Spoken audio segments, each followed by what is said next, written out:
Hi everyone, and welcome to the Human Skills Lab. Because human skills aren't soft, they're essential. I'm Heidi Peace, an educator, and I'm so excited to be here with you. And I'm Kobe Campbell, a school counselor and licensed clinical social worker. We're teaming up to bring you real talk about school, friendships, stress, and everything in between. Whether you're struggling with homework, feeling overwhelmed, or just looking for a little motivation, you're in the right place. In every episode, we'll share practical tips, personal stories, and strategies you can actually use. Plus, we'll answer your questions and maybe even have some fun along the way. So get comfortable, take a deep breath, and let's figure this out together. We're so glad you're here. Just a note, this podcast is for informational purposes only and does not constitute professional advice. Also, our views are our own and do not reflect the views of the school district for which we work. Our topic today is values. Today we're going to be talking about the natural and normal feelings of overwhelm that can occur when we feel that we have too many things put upon us, too many choices. How do we manage our decisions, our obligations, and what is the opportunity cost of accepting one thing over another? We're going to get real with our values today, and you can get real with your values too. We're going to choose a few of our top and then prioritize those to actually add to our to-do list without adding everything. So what are values?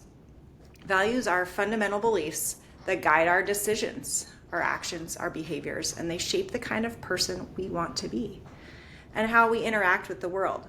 They are principles that we hold dear and should determine what our priorities actually are. So today we're going to talk a little bit about a values clarification exercise because in order to live your values, you need to know what they are. And the one that we chose to do ourselves is one that Brené Brown put forward both in Dare to Lead, I believe, and in her podcast. So it's called Living into Your Values, and the first thing that you do is that you identify the values that are the most important to you. There are lots of different lists of values on the internet. She has one in particular on her website, and we'll link everything in the show notes. So you might start with about 10 different values, and sometimes it's really hard. I know I have a really hard time narrowing down the values that are the most important to me, because when you look at this list, there are so many things that are so great. And one note that I will say as an aside, your actual true values versus what you think should be your values, that's a thing to be aware of, because we have all been raised, programmed, we have beliefs and perceptions about ourselves that that sometimes aren't quite who we really are. And so when you do this values clarification exercise, really thinking about, what do I truly value? Not what do I think people expect me to value, or what should I value based on my upbringing, or what is your true value for now? And one of the values that let me back up. The questions that you're going to ask yourself, does this define me? Is this who I am at my best? And is this a filter that I use to make hard decisions? So really thinking about and reflecting on your own behavior. And I think that's one thing that we will find through all of the topics that we have on this podcast, is that reflecting on your own values, beliefs, behaviors, doing the inner work, that is part and parcel of the Human Skills Lab. Those are the human skills. That inner work then informs how you carry out those human skills, how you build and develop those human skills. Yeah, it's our foundation. That's our foundation. And so when answering those questions for myself, and Heidi, I'll let you, after I'm done, please feel free to hop in and talk about the values that you came up with. I came up with two that were the most important to me at this particular time: wellness and growth. And so when you dig into your values, I'll use wellness as the example. One question you ask is, what are one or two behaviors that support your value? So you're looking for those things that move the needle, that make a difference for you in living that value. It makes it possible for you to live that value. Um, I had a hard time narrowing it down, so I did three. Imagine that, me not following the rules. Um, so, Life is not a binary system, right? We don't just right, have two choices. So it is right. really hard to narrow it down. And don't give yourself too much grief because couldn't Yeah, narrow down grace, right? who We you are all are about grace. into different categories. You are many, many different categories. So the first behavior was sleep. I know that if I get enough sleep, that is really um, helping me with my wellness. This supports this value of wellness. So in that, I need to have a regular bedtime routine and go to bed at a reasonable hour. I also know that meditation and movement really help with wellness. So, sleep, meditation, and movement are those behaviors that really help me with um, my value of wellness. And if I'm not doing those things, I know I'm not living that value. Again, not to shame yourself, give yourself grace. There will always be times when we really feel we cannot live that value. And we'll talk about that in a little bit. How do we overcome that resistance to living our value or that obstacle to living our value? The second question you ask yourself is what are one or two slippery behaviors that are outside of your value? So, what I came up with was scrolling social media, especially before bedtime, because all of the things, all of the news, all of the inflammatory things, all of the interesting and creative things that will start my brain rolling and not allow me to get to sleep, that's not what I should be doing. That's the slippery slope for me. It's not going to allow me to be well. Even during the day, you can doom scroll, right? And that changes your mindset and your outlook and your mood and Your your well-being. productivity, your well-being and your productivity. And then the other thing is overworking. So, am I working to set myself up? Am I finishing, especially educators, counselors, anybody really, parents at work, when you're trying to get home to your kids, to your family, to the other part of your life? Am I doing those last couple of tasks so that I'll be set up well for the next day, or am I doing it for some other reason? To prove my worth, to um, prove my value to somebody else, to please somebody else, even though it's hurting me and my family, right? What is your purpose for doing that last little bit of work? So that's something I've become very aware of when I am overworking or doing those last couple of tasks. What's my purpose? Is it for me to set me up well for the next day? Or is it for some other reason that really isn't serving me? And then the third question is, what's an example of a time when you were fully living into this value? And so just really thinking about those times that you were fully living into that value, what was different? Was it a time of year? Is it a cyclical thing? There are just times that are busier than others. Is it a certain task that you're doing? So when is it that you are living into this value? It's easier for you to do that, if that makes sense. Um, she also asks, who is someone who knows your values and supports your efforts to live into them? So you're identifying your support system with this exercise as well.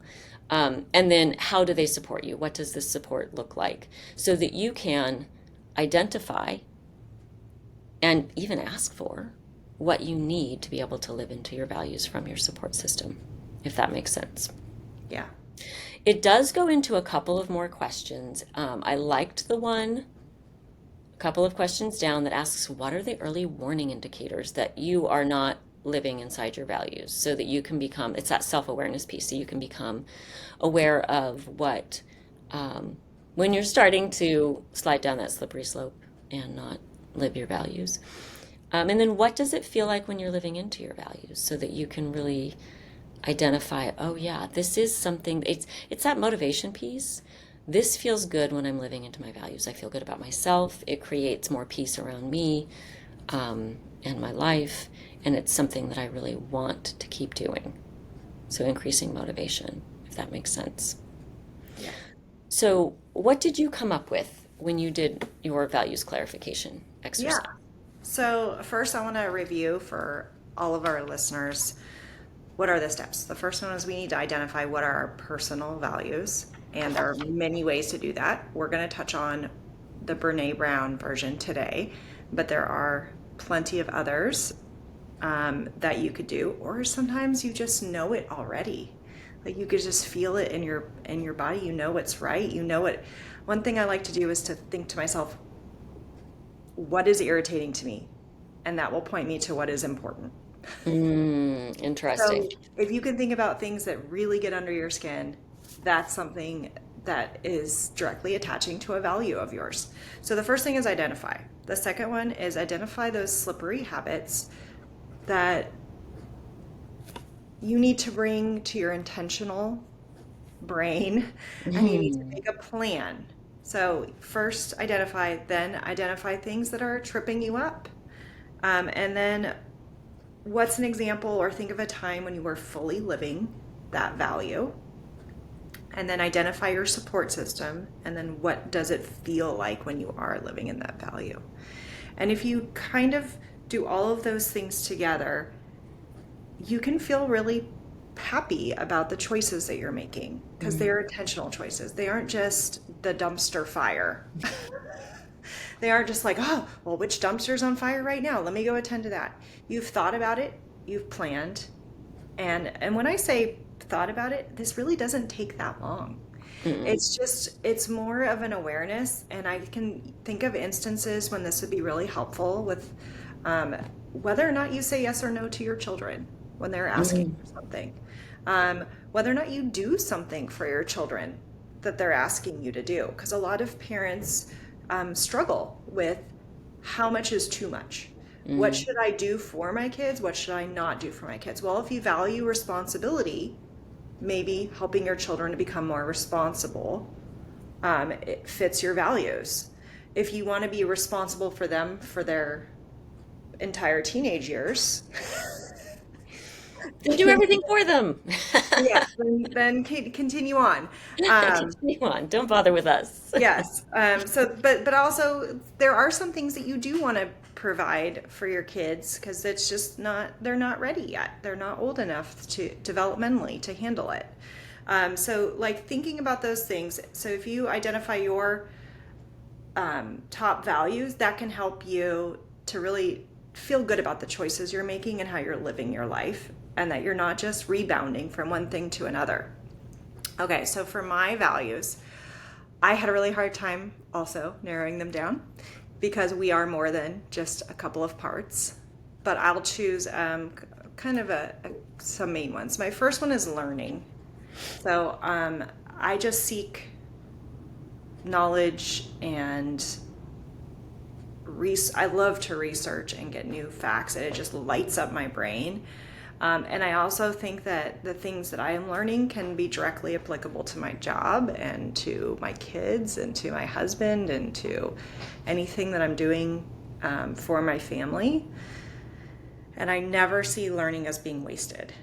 It doesn't matter what I'm learning. So if there is some learning to be had, do it. And obviously, that in my life, if I want to go through it, my identify is learning, my slippery habits. Well, I'm kind of in Kobe's camp about social media because I can doom scroll instead of learning something. Why not choose a book, Heidi? Choose a book. And then fully living. Honestly, the summer is my time where I fully live as a teacher. Now, I have all the learning in school, and I do love learning in school, but it's mostly since I'm currently teaching elementary, it's stuff I already know. And I'm good about breaking things down for my students and helping them to discover their passion for learning. That is definitely my main reason for being a teacher. Um, However, I don't have the time to fully lean into my personal topics that I love. So I love having the summer for that. So my support system, I really need to fortify mine. I Mm. when I saw that that was one of the suggested avenues, I was like, oh yeah, I learn all by myself. But things like doing this podcast with Kobe, Mhm. we are learning together, we're talking Yes, we are. together, we're bouncing ideas off of each other. Like it's really beneficial for me to have this as a social outlet as well. Mhm. So I do think that that's probably my next step is to fortify that system. And then what does it feel like when I've learned something new? And then, well, it can feel as great as having like a medical issue and you figure out how to help yourself when the doctors couldn't help you. Like it could be that life changing. Mhm. It could be knowing how to help your child that has an upset tummy, you know, without them having to suffer. So there, those learning instances can translate to real life events. And Yeah. so I think that's my first value. And so when I'm getting asked questions, or should I do this or should I do that, I run it past this. I think It's another a, interesting thing yeah. that you can connect with the value of learning is that it is a frame by which through which you can see difficult events as well. So when you're struggling Yes. and Oh, I love that. overwhelmed and you're trying to figure out what to do, that fits the value of learning. So we're not saying that living your values is going to be all, rainbows and sunshine, right? It's that you can say to yourself, did I show up in my values? And you can feel good about that, even though it was hard. It's not that it's all going to be easy, it's that you're going to feel good and grounded in, I did what was right for me and I lived my own values. Yeah. And It I can think be that's really easy. particularly important when you talk about on school campuses, the amount of things that people are Right. asked to do, regardless of their role.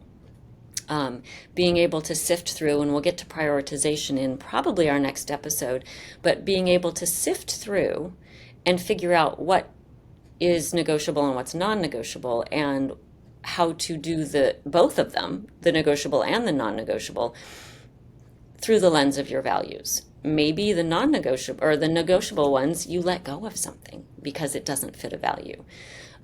But I think that through the lens of learning, you can look at difficult situations through the lens of your values and figure out what to do. And they can help you reframe the situation to be a little bit more, to feel a little bit more manageable. It can feel empowering because you are living through your values, even though it's a difficult situation. I love that you add that. I think that it can be easy or there can be learning. And So, sometimes, but so either way you mostly, win, right? It's a win-win. yeah, If that's what you value and that you understand that when it doesn't go well the first time, like that's an opportunity of sorts. it is an opportunity of sorts. Doesn't And always feel great. you have a choice how you look at it, right? You always have a choice of how you look at it. So if you are looking at, let's say, maybe let's look at a couple of other values that we Yeah, I could. have a second value, and Yeah, go ahead. I've heard from your first one. So let's go to your second one. What's your Okay. second one? So my second one is growth. Um, and so when you look at, so I identified growth as the value I wanted to um, deal with or live. And the first criteria, what are one or two behaviors that support your value? Um, so taking advantage of opportunities to learn, both formal and informal. So that can be the lens through which I look at difficult situations. This is helping me grow and really looking at as a growth opportunity, something that's happening for me rather than to me. Mm-hmm. And that gets really tricky because I know some situations are super difficult, and you're like, Kobe, for me rather than to me. Really? Like, are you going to go there?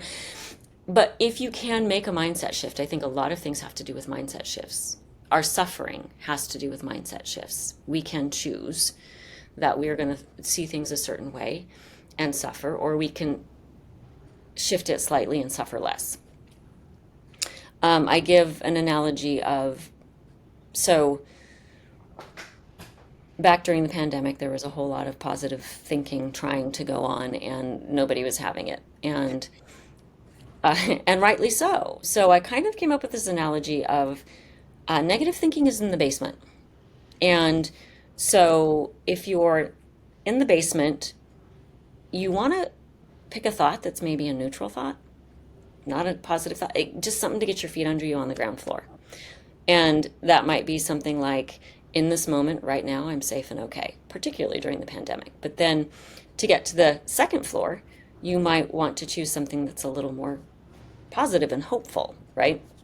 But the idea being you don't have to think positively, you just have to reach for that next better thing that will allow you to add the next better thought, feeling, attitude, belief, perception that will allow you to access a strategy to feel better. Because sometimes we are in the basement and nobody's going to say you have to, it's all rainbows and butterflies when you're in the basement. Um, Right.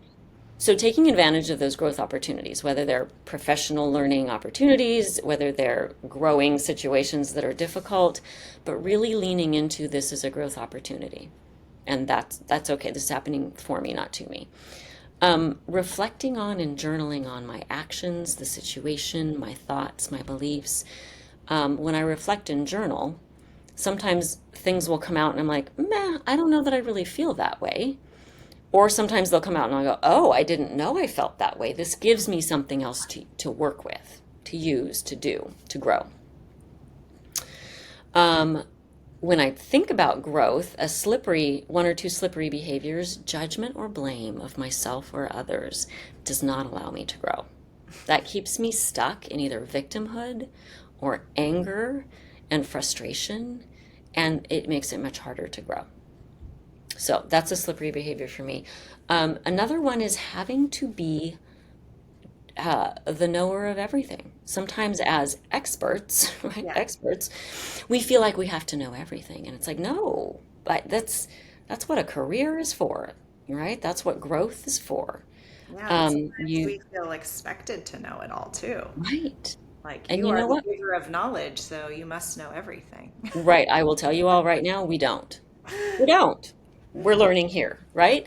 And hopefully you're learning with us. But no, I think that's being human. That's why it's the Human Skills Lab. As a human, you are trying things out and experimenting and learning and growing every single day. Even my mother, who is 87 years old, learning and growing every day. Let's see, an example of a time when I was fully living into this value. Um, Difficult situations where I considered all viewpoints. Sometimes we get entrenched in I am right, they are wrong, and that gets nobody anywhere. It gets us a whole lot of frustration and anger and stress and suffering. But when I was able to consider all viewpoints and understand where they were coming from, or just the fact that they were coming from somewhere else, because we are all operating from our own lenses, from our own upbringings and backgrounds and experiences and beliefs we've developed about ourselves and others because of all of our experiences.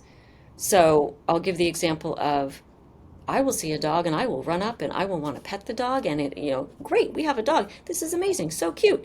And then somebody who's had a bad experience with the dog will come up and will not come up and will not want to have anything to do with the dog because they have had a different experience than me. And I can't say to them, why do you not want to pet this dog? Right. This is an amazing dog. Because of their experience. So when I consider all viewpoints, it allows me to grow Mm. better and more easily. And it makes the whole situation easier to resolve in general. Um, in terms of that value, I think most of the people around me, definitely my family, understand that I need to learn, I need to grow, I will always be striving to find um, a different and better way for myself. Um, and from them, it looks like encouragement and permission. Like they know that that's a part of my life. So we've had conversations about in order for me to do this, there's this that I have to let go of. And we'll get a little bit more into that in the prioritization episode. But just encouragement and permission to follow that. To be gone for 2 days for a conference or to hole up in the office for, a couple of weekends because I'm, doing another credential program or I'm renewing a license or, um, stuff like that. So, and what it feels like is energizing for me when I'm living into that value. It's energizing to me because um, I don't want to be stuck in victimhood. I don't want to be stuck in um, frustration. It doesn't feel good. And when you So part of the way out of that is learning and growing. and when you have those, I want to say, who doesn't want more energy? When you're Daily. stuck, when you're stuck with not enough motivation, if you can start with that, I want to feel energized. Here is a path. Yeah. Because sometimes you lose sight of that. You lose sight of like it just feels too big. So Yeah. take it down to its smallest part and go, okay, what is the smallest thing I can do right now? So say you were having a low energy day. Hmm. What's one thing you might do to put yourself on the path to feeling that energy? Like, what is the smallest step you can take for that day? Like, I say think this the is a small, day that's busy, you have no yeah. time, you have so many demands, you barely get a lunch break, if any. Like, what can you do on that day? So I think it all starts for me with evaluation, sitting and asking, what do I really need today? What what do I need to live into this value? Um, and even when we're thinking about growth, rest Mm. is a valid path to growth. Because for me, um, pleasing all the people by doing all of the things is not healthy. That's not living into this value of growth or wellness, those two top values for me. So, considering what can I say no to today? Oh, I like that. What Yes. can I say no to? What can I do just good enough? Doesn't have to be perfect, doesn't have to look good. Pinterest is not interested in what I'm doing right now. Um, right? What can does it just need to get done? Does it need to get done at all? So that evaluation piece, what do I need and what can I let go of? Right? I love it. I love it. I'm If, thinking of things I could let go of. And then also for me, that question is, am I putting this on myself? mm, Or is this coming from an external place that I can't do anything about? So, and then if it's coming from an external place that I can't do anything about now, what step can I take to get out from under this in 2 months? right, In 2 weeks? Like, is there one step I can do? So I think that identification or evaluation is a really important step because it will point you in the right direction. yeah, And then you can identify, is this an internal problem? My standards are too high for today, yeah. um, which is usually something that I think both of It's us easy to run fall into into. that trap, Yep. yeah. Mm-hmm. Especially as educators, I mean, any driven Any working human. professional, it's easy to fall into that trap, yeah. But Um, then, if it is something you have to power through, it's a non-negotiable. Somebody else put it on your plate. You can't get it off your plate. Um, at the end of that, what is the smallest thing that I can do to live into this value of whatever that value is? For me, growth or wellness, either one. The growth, if I were trying to live into the value of growth, I might go to, is this a situation where I need to have a hard conversation with somebody and that's going to be difficult for me and it's going to cause me to grow? right. Or for wellness, after I'm done doing this thing I don't want to do and it's hard to do or I have to do. Like exercise. What is, well, but even with that, so if we're talking about wellness, exercise, ugh. So Uh, what's the smallest thing that you can do, right. right? Throw on the shoes, go around the block. Or get on the treadmill for 10 minutes, 2 minutes, whatever, 1 minute. Because I think, yeah, one of the things we were talking about in preparation for the episode was atomic habits and the idea that the smallest thing that you can do, you reduce the barriers to doing the thing. And you do the smallest thing until your momentum grows because that develops your identity as a person who does the thing, right? So for me, it was my vacation, camping vacation every morning. I walked for as far as the tides would let me because we were camping Mm. at the beach and back, and it ended up being an hour plus. Just because I wanted to do that, it felt good for my body. Well, when I got home, I'm like, oh, I got to keep walking because I am now a person who Who takes long walks? walks and I Yeah. have the time to do so. So that has been going for a month since I got back. Um, Less than a month, but since I got back, whatever time that is, because that developed the habit of every single day I lace up my shoes and I go out for a long walk. The walks are shorter right now because I'm a little busier, but I go for a walk every day. That's what I do because that habit has been built, and it's been over a month since I've done that sort of thing. So, um, All we right. are So almost, yeah. So I have my last value to talk about, and I want to go yes. through and make sure our audience really understands the basically 5 steps, because these are not infinite steps and they will really help. Even if you could just take the first step, Hmm. that will point you in the right direction. So it's not like, oh, I didn't finish all the steps, I'm a loser. Like I didn't get this. No, it's start with the identify. And so if you can just do that, then it's in the back of your mind when people are asking you to do things and asking you to Hmm. make choices and asking you to use your time and your talents for things. And you need to decide, should I do this? Should I not do this? Is there an alternative to maybe what their request is that still gets the job done? Anyway, all of that will become easier to you once you've identified your value. Can I also interject? Put it Yeah. someplace visible.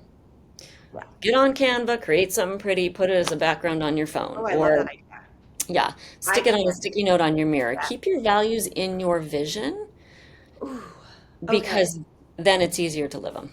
I'm gonna come up with something too. I love the Canva idea because it's already pre-designed for those design challenge people out there.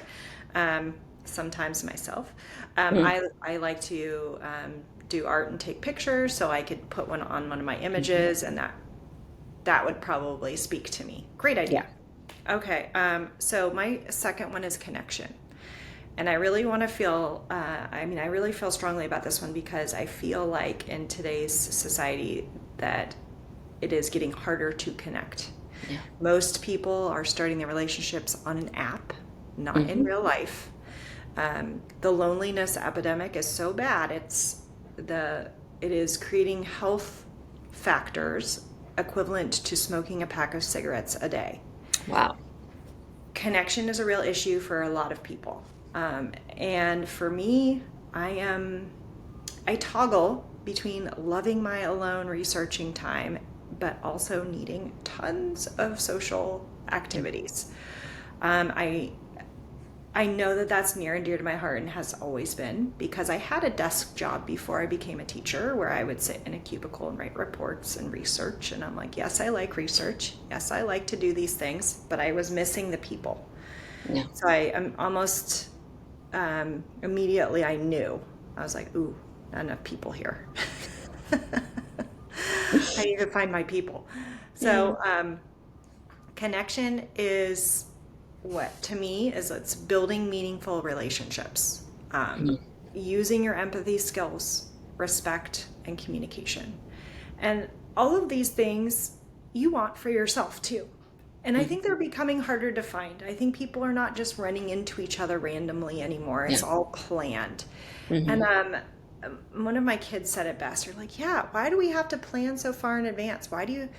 It took me like, in order to get my friendship activities underway, it takes me like hours of texting to get Yeah. organized, to choose a date. Oh, well, that date won't work anymore. Okay, well, let's choose this one.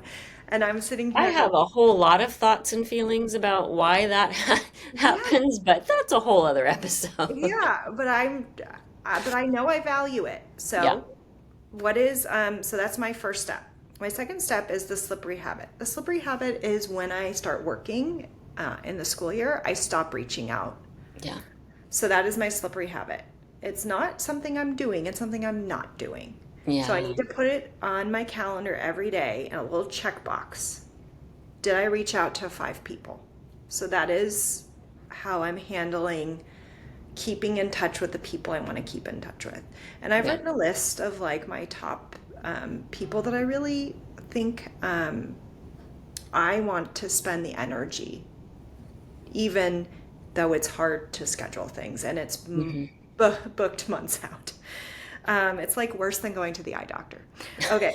Um, Fully living. I fully live in the summer, like almost, especially my kids are home right now. Once they get too old to be at home, it'll be a lot harder for me. So I'm already preparing. I'm like, okay, I need to have my friend groups mobilize. I need to go take these adult school classes, maybe gardening, pottery, who knows. Like I have like ideas because I'm like I can't Yeah. just sit around. That's a transition. That's a It big is. transition when the kiddos are running around by themselves and you're Yeah.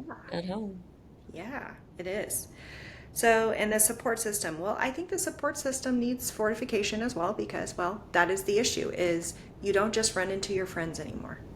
Yeah. Everybody's so busy. It's just this culture of busyness. And I want to find my little corners of time when I can stop that and just connect honestly with people. So I Well, I need to. wonder too, sorry for interrupting, I wonder too, the fully living part, for those of us who are working during the school year and off during the summers, I think it's important to figure out how you fully live that during the school year because I know I struggle with the wellness one during the school year a lot. Like exercise out the window during Right, the school year. Yet I know that that's going to make me a better counselor, a better right. human, a better mom, a better wife. So, how do we fully live? And I think we'll get to that more next episode in terms of how do you like prioritizing these. But I just wanted to note it is so much easier. Summer Kobe is so much more relaxed and, has wellness on lock. School year Kobe, not so much. So, that's where the test really happens, right? Yep. So, anyway, I So didn't, we need yeah, systems like the checkbox, like yeah, every day. Did you reach out to five people? They don't have to respond. You don't have control yeah. over them. Also, It's about what you're delineating what doing. you have control over, your circle of control, right? Yeah. We have control over what you don't. So I have control to reach out to five people. And then I can get that little dopamine boost from checking the checkbox. Oh, yeah, I did it today. Ooh. Good for me. I'm a person that is friendly and there for my friends and checks in with them. Yeah. Like, it feels good to be that person. Um, so, what does it feel like? It feels connection really has no other equivalent to me. Hmm. It is a need, fundamentally, like food or water.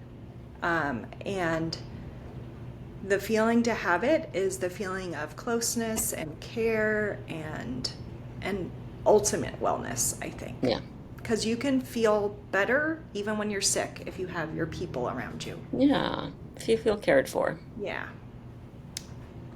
All right. Well, thanks for sharing your values, Kobe, and coming up with that quick 5-step um, guideline for us.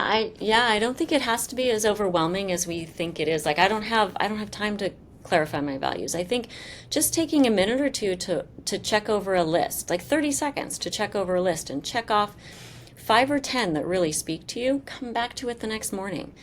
A couple of minutes to narrow it down to 5. It doesn't have to be all at once. It doesn't have to be complicated. Pick one. Decide you're going to live that value for the day.